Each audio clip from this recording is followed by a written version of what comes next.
I found out my sister's husband was cheating, and at first, I didn't want to believe it. But the signs kept piling up, and when I dug deeper, I discovered even our own mother was helping him hide it, for money. My sister and I teamed up, gathered every bit of proof, and exposed them both in a way they'd never forget. It started with a text message. Not one meant for me, but I saw it. We were at my sister's house for her birthday, and her husband, Darren, had left his phone charging in the kitchen. I was grabbing drinks when the screen lit up. Just a glance. That's all it took. Can't stop thinking about last night face-blowing a kiss. The name was just saved as L. My first instinct was to assume it was a friend, maybe a cousin I didn't know. But deep down, something tightened in my chest. You don't send a kiss emoji after a night like that if you're just friends. I didn't say anything that night. My sister, Emily, was glowing, new job, beautiful cake, all her friends there. I couldn't ruin it. Not if I wasn't 100% sure. But the seed was planted. And once it's there, it grows. Over the next few weeks, I started watching Darren more carefully. He was always kind of slippery, but now I noticed things that had never clicked before. The extra cologne. The sudden gym obsession. Emily would call me to say he was working late again, but when I checked his Instagram, there were photos tagged at a bar, one he'd never mentioned before. That's when I decided I needed proof. The hardest part was pretending nothing was wrong. Emily and I talked almost daily, and every time she mentioned Darren, what he cooked for dinner, how sweet he was lately, I felt like screaming. But I played along. I smiled, I nodded, and I waited. I created a fake Instagram account. Just a simple profile, a generic name, a travel quote, a few photos pulled from Pinterest. I followed Darren. He accepted the request in under 5 minutes. That was the first red flag. He immediately liked a few pictures. Then he DM'd me. "Hey, do I know you?" I replied, vague and flirtatious. He responded with the kind of enthusiasm no married man should ever have. Within days, he was sending me flirty messages. Within a week, he was asking if I lived nearby. I didn't even need to push. He walked right into it. It made my stomach turn. But I still didn't tell Emily. I needed more, because deep down, I knew how she'd react if I came with nothing but messages from a burner account. She trusted him blindly. Loved him in the way you love someone when you've built a life around them, a future. So I kept digging. One day, I followed him after work. I felt insane, crouching behind cars, ducking into stores, but it paid off. He didn't go to the gym like he told Emily. He didn't go to work drinks either. He went to a small apartment across town. I waited. 40 minutes later, a woman came out. Blonde. Young. Wearing Darren's hoodie. I snapped a photo, hands shaking. Then another. And another. Him kissing her. Him looking around nervously. Him laughing like a teenager in love. I went home and cried. Not because I was hurt, but because I knew what this would do to my sister. She had always been the stronger one, the one who carried our family when things got hard. And now I had to be strong for her. But I wasn't done yet. After the photos, I thought I'd feel satisfied. I thought I'd go straight to Emily and say, "Look. This is what he is." But it wasn't that simple. I couldn't just shatter her life in one blow. I needed it to be clean. Precise. Something undeniable, that even Darren couldn't talk his way out of. No, it's not what it looks like. No gaslighting. I didn't want her confused, I wanted her furious. I wanted her done. So I started documenting everything. I began with his lies. I asked Emily, casually, about his week. "Darren says he's working late again?" "Yeah, poor thing, he's exhausted." I'd write down the date, the time, and where I actually saw him that night. Usually with the same girl. I saved all the DMs he sent my burner account. Some of them were disgusting. Others were just sad, him talking about feeling bored in his marriage, how Emily doesn't get him. He didn't know that the person he was confessing to was Emily's own sister. Then came the receipts. One night, I watched him take the blonde girl to a restaurant he used to take Emily to in the early days of their relationship. The same place. I almost confronted him right there, but I stayed hidden. I waited. When they left, I went in and asked the hostess if I could see the bill. I lied and said he left his card, described him. She showed me the name. Darren Morgan. And just like that, I had a name on a receipt. Time-stamped. Date. Location. The next night, he told Emily he was working on a company pitch deck. She even showed me a text he sent her saying, "Another late night with PowerPoint weary face." I smiled and nodded. But I was already in my car, following him to the same girl's apartment again. I filmed everything. Not with shaky phone footage, no. I borrowed a friend's camera, something decent. Tripod. Zoom lens. I recorded him entering, and 2 hours later, leaving. Same hoodie. Same kiss. Same pattern. I had photos. I had messages. I had receipts. I had video. All I needed now was a plan. That night, I opened a document on my laptop and labeled it the show. I organized the evidence in order, chronological, clean, easy to understand. I added little captions, "Here's what he told you. Here's what he actually did."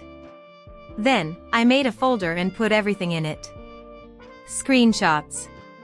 Pictures. Videos. The whole thing. I burned it to a USB drive. The final piece? Emily's birthday was coming up. Darren was planning a dinner party at their house. Close friends, family. Low-key but elegant, he told me when he invited me. Perfect. I knew exactly when the curtain would rise. The day of Emily's birthday felt like the calm before a hurricane. I got to her house an hour early to help with decorations. In reality, I needed time to set up. I brought a little black tote bag with the USB, my laptop, and something I hadn't told anyone about yet, a backup burner phone with all the files uploaded and scheduled. I had created a Gmail account under Darren's name and set up an autosend to Emily's email.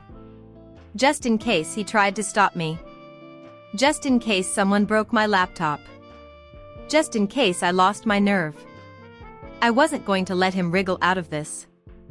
As people started arriving, Emily's coworkers, Darren's idiot brother, some friends from college, I played the good sister. I smiled. I handed out drinks. I hugged Darren and told him, "You did great with this." He gave me that smug, fake charming smile. The kind that made me want to take a bat to his teeth. Emily looked beautiful. She wore this soft blue dress that made her look younger, lighter.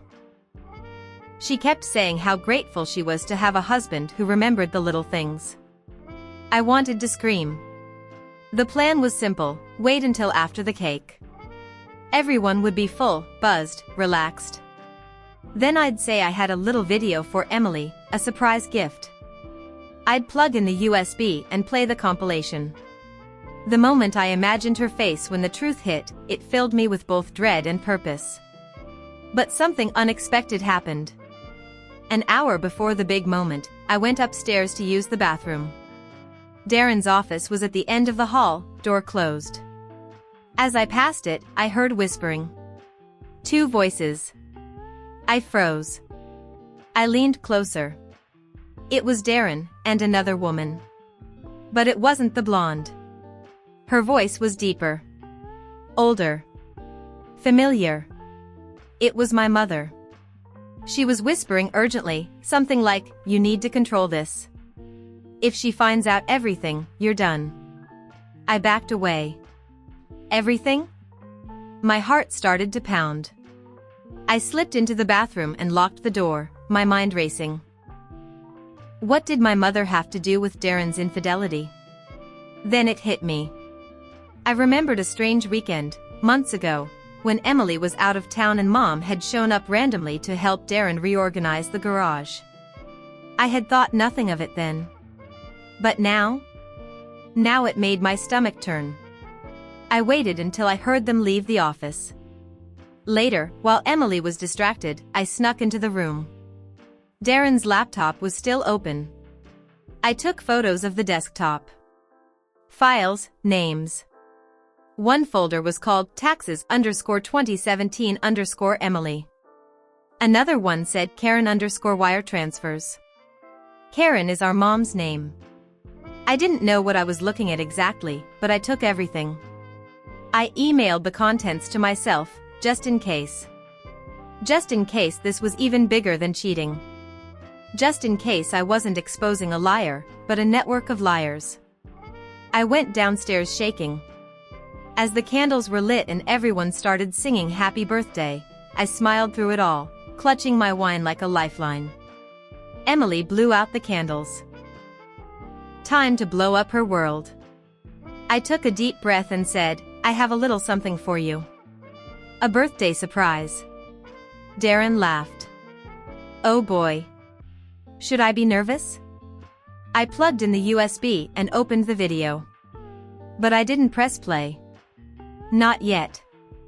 I looked at my sister, really looked at her. And I said, you deserve to know who's been lying to you. Then I hit play. The room went dead silent.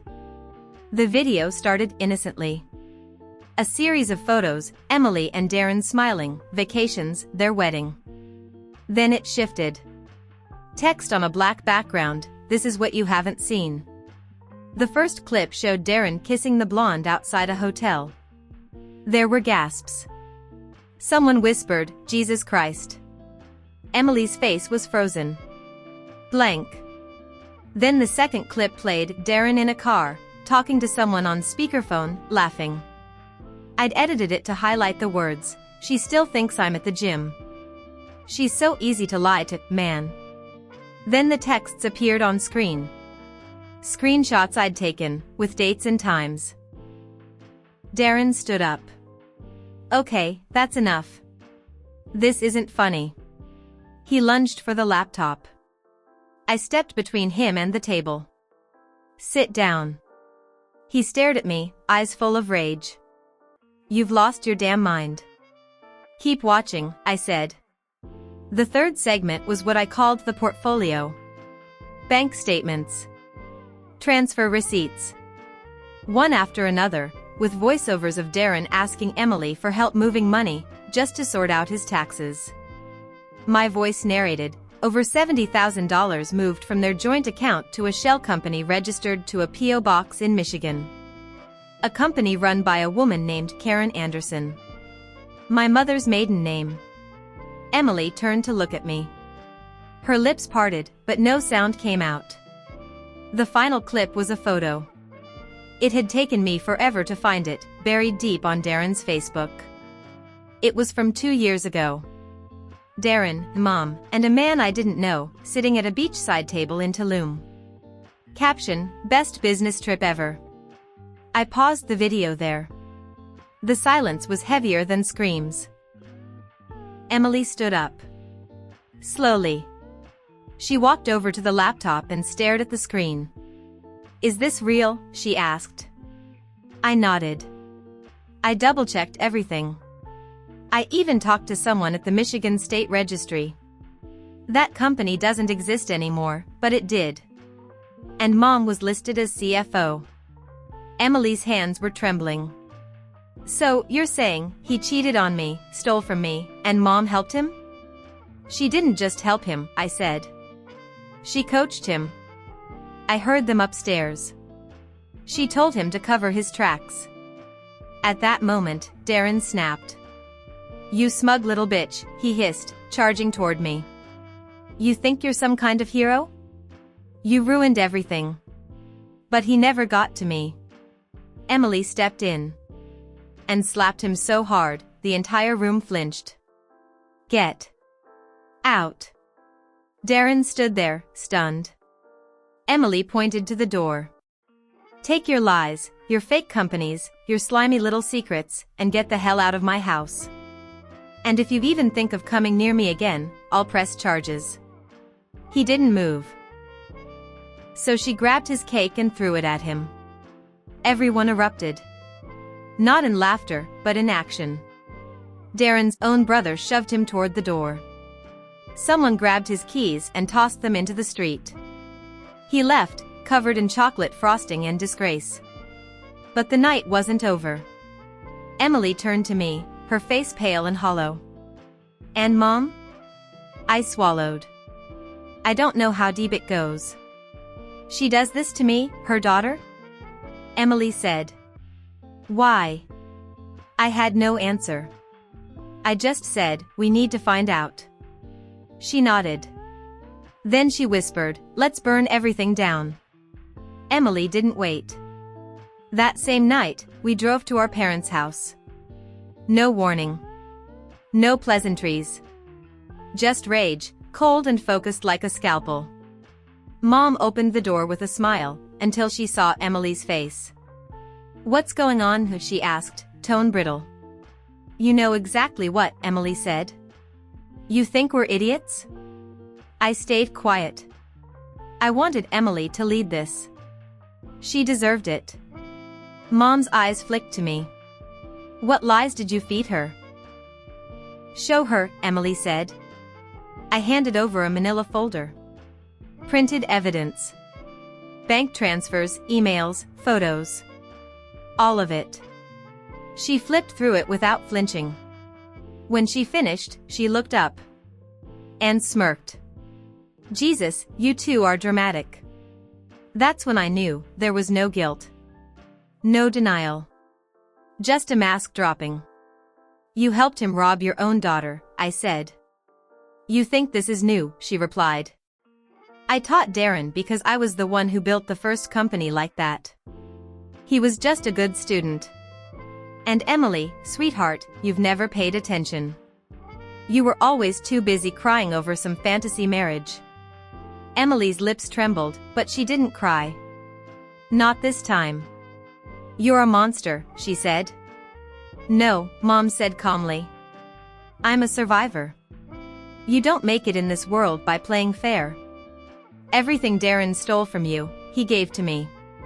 Because I knew how to use it. Emily whispered, and Dad? Mom shrugged. Useless. He knows, but he won't cross me. He never has. I stepped forward. Then it's over. We're pressing charges. Mom laughed. Laughed. With what? A few screenshots? A Facebook photo? No forensic audit, no legal team, just two angry kids trying to punch up. Then Emily took out her phone. And played the audio. Crystal clear.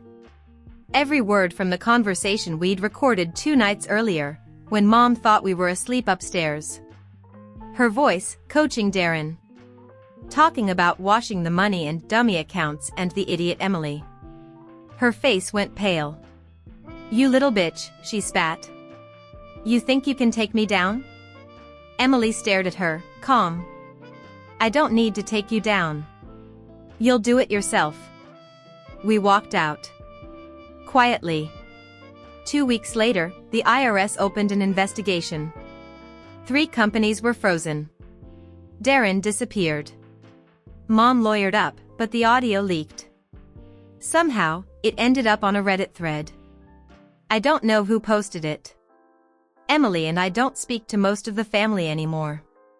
The ones who stayed silent are dead to us. We moved in together for a while. She's healing. And me? I learned that evil isn't always loud.